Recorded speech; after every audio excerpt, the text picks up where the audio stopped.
What's up guys, Shindig here.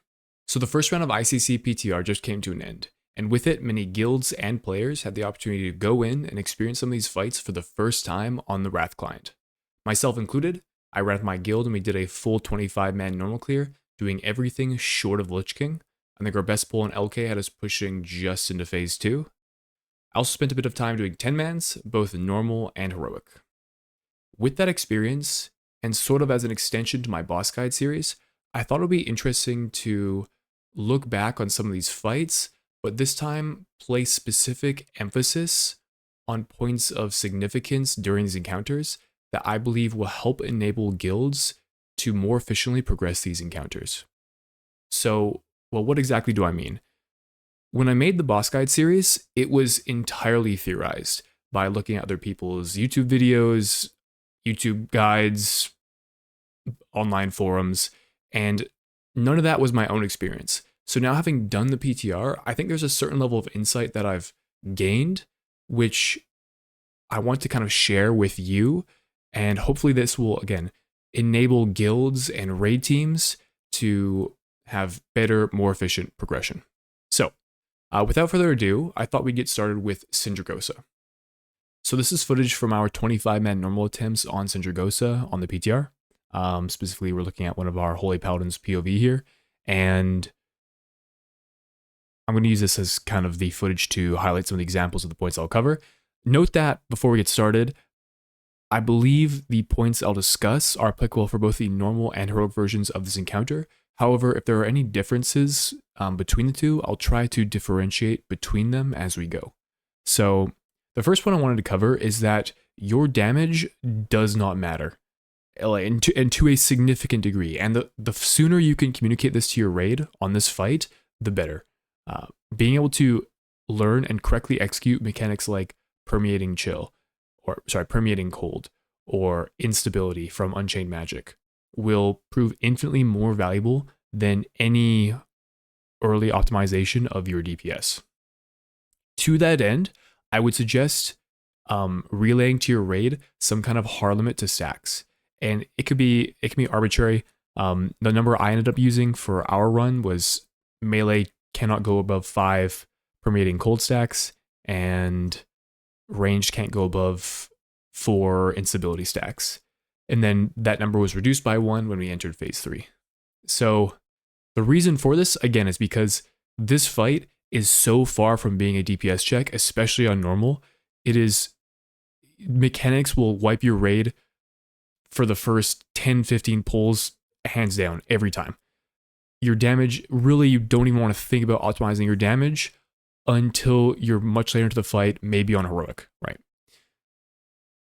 Now, that said, I don't want to dissuade raid leads from allowing their players to experiment, especially early on in Prog.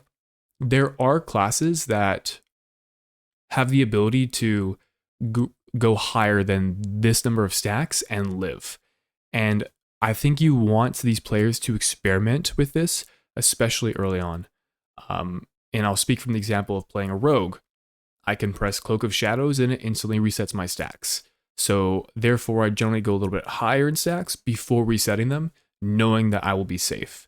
And it's good to let your players experiment with this early on, because if a player has the ability to output more damage or more healing as a result of a better understanding of this mechanic and using their class's kind of utility to navigate that, that's very valuable for your raid when working on this encounter, whether it be normal or heroic.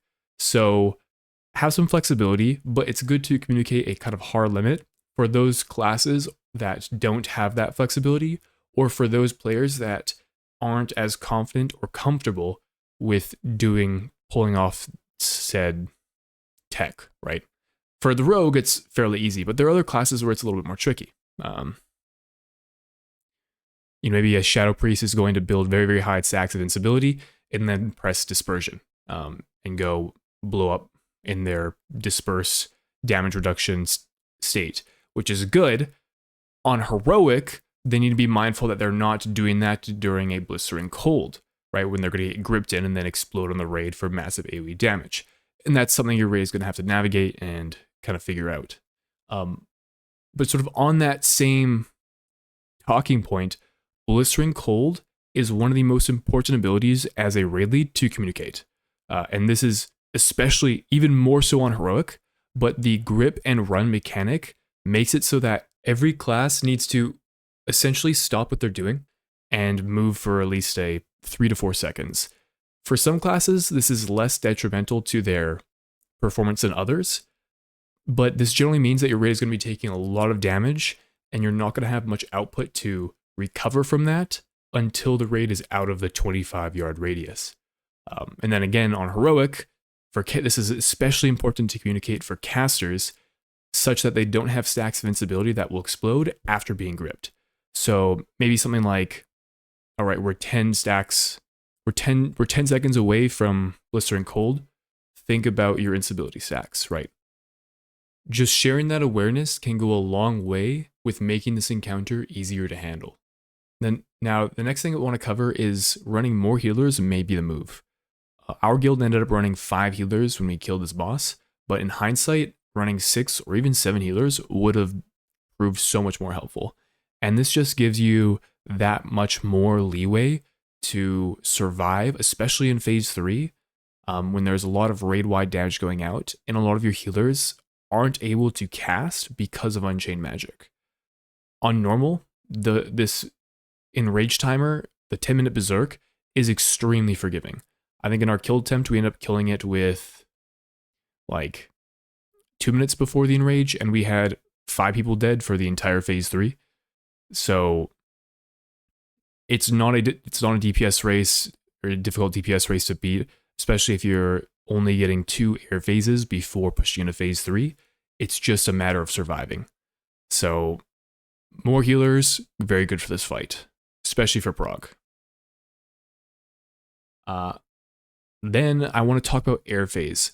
All right, here's I'm just gonna play with volume an example air phase from our 25 man, and just check it out. Go.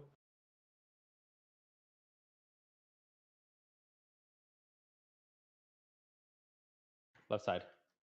Near middle. Left side closer. Stop DPS at 20%. Middle. Stop right. Stop middle. Middle might need to run. Stop left. Wow, that was close. Wow, that's close. I don't know why you guys... All right. Oh. So for air phase, one thing that you might have heard there listening in on our air phase comms is that we have kind of myself communicating which frost tombs need more damage, which ones we need to stomp on, and the main tank who's calling out where the frost bombs are dropping in the room. Now, early on in prog, this is a helpful tool to kind of allow your raiders to quickly learn and survive this mechanic when somebody's communicating to them where they need to move, especially since early on they may not be super sure where to look. However, I believe it's a lot more valuable having your raiders learn to avoid this mechanic on their own without relying on callouts. So you're likely getting 2 air phases before pushing the boss into phase 3, at least on normal. That's 8 frost bombs that are going to drop during that time. And those are 8 callouts that you need to correctly and accurately make every single time for your raiders to not die to this mechanic. Which is the reason why I don't like calling it out, because if you call out this mechanic every time it happens, with the frost bomb dropping, your players will learn to wait or listen for your call out, and essentially you condition your raid to rely on your call out to avoid that mechanic. So if there is an occasion where something else is going on, maybe one of the frost tombs is being damaged too much and you have to call for a stop, or one of the frost tombs is high in health and you want your raid to swap to it, and this is happening at the same time that a frost bomb is going out when that call out's also supposed to happen, that kind of congestion and comms can lead to people missing the mechanic. Or if you just forget to call the mechanic entirely, again, you have 24 other people in your raid that have been conditioned to listen and wait for that call out. So when it doesn't happen and the frost bomb goes out, maybe such that maybe several of your players die or get hit by it, that shouldn't necessarily come as a surprise because, again, you players have learned to rely on that call. So an example I'll give here, just in the next VOD, is this is a, let me see here.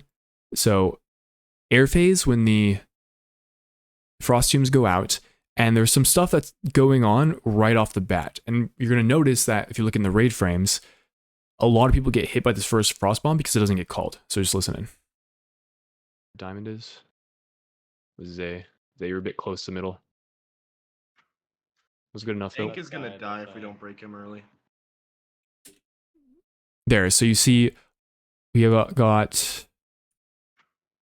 Was good enough though. Tank is gonna die if we don't break him early. 1, 2, 3 people get hit by the first frost bomb, and this is, we're several pulls in at this point. And I'm sure you can argue, well, these people just have to avoid this mechanic, which is true. But if they had just been learned from the start to look out for it themselves, the chance of them getting hit by this mechanic now, this far into progression, is very, very slim. Whereas if we're continually calling out, hey, here's the frost bomb's dropping here, avoid it. Again, you're teaching your raid team to rely on these callouts that can potentially be difficult to make, or as a raid lead, if you forget to make it, your raid isn't going to do the mechanic correctly. So you'll hear from the next 3 frost bombs, we do call it out and players do the mechanic. Think is again. Sure, you can make. I can't tell. I mean, we can kill one of them. They're on top of each other. Right side. think it's star. He's star. Right, but there's 2 ice tombs on top of that location. Right side again. Stop on right. Alright, so I ended up having one person die towards the end there, but you notice that columns picked back up. So in our guild, we've been calling out this mechanic. However, in hindsight, again, I just feel like it's not worth calling. Early on, encourage your players to look for it themselves. You may have more deaths on earlier pulls as a result of people learning to deal with this mechanic because you're not calling it out. But later on in prog, when you're slamming attempts in phase 3, it'll avoid a lot of meaningless deaths to these kind of silly mechanics, or what we consider silly mechanics when we're trying to progress something later in the fight. Here's an example of doing the air phase and not calling. This was under 10 man the following day. Oh, volume. It's on. Holy shit, it's behind us. Run. Good call. Yo, mine, I actually can't believe you LOS from back there. That's crazy. I know, I'm a gamer, dude. So- Last pool.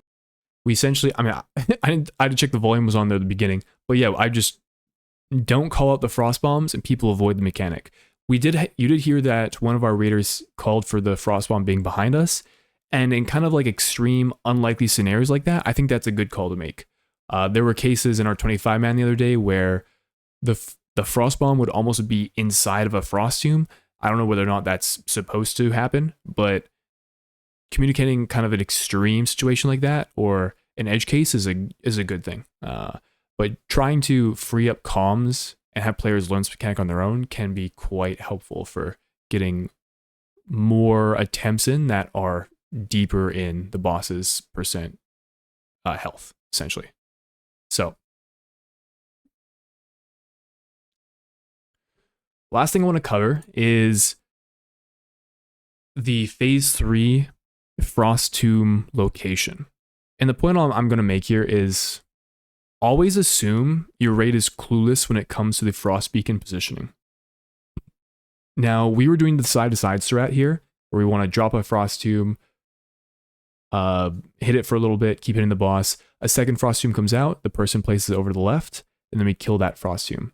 What you're going to notice here is that this person, who gets targeted fuzzy bits in this case, runs left, which he is good, but doesn't run far enough left, chains multiple people in ice tombs, and we end up wiping as a result.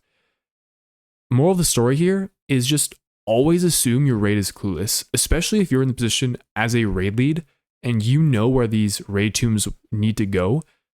In Classic, we don't have world markers, so it's difficult. While you yourself may understand that, and I know I say this from experience, like I understood where I wanted the Frost Tomb targets to go, but communicating exactly what that was, I found challenging.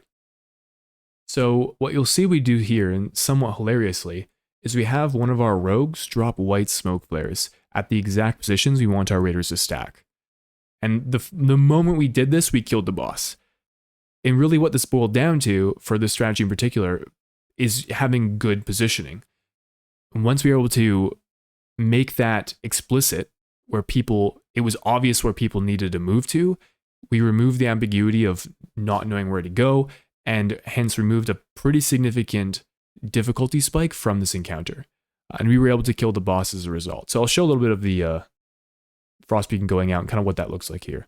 You'll see early on that we have several of our raiders get somewhat high in their debuff stacks with both Mystic Buffet and whatever their permeating chill or instability debuff stacks are, and they end up falling over as a result. But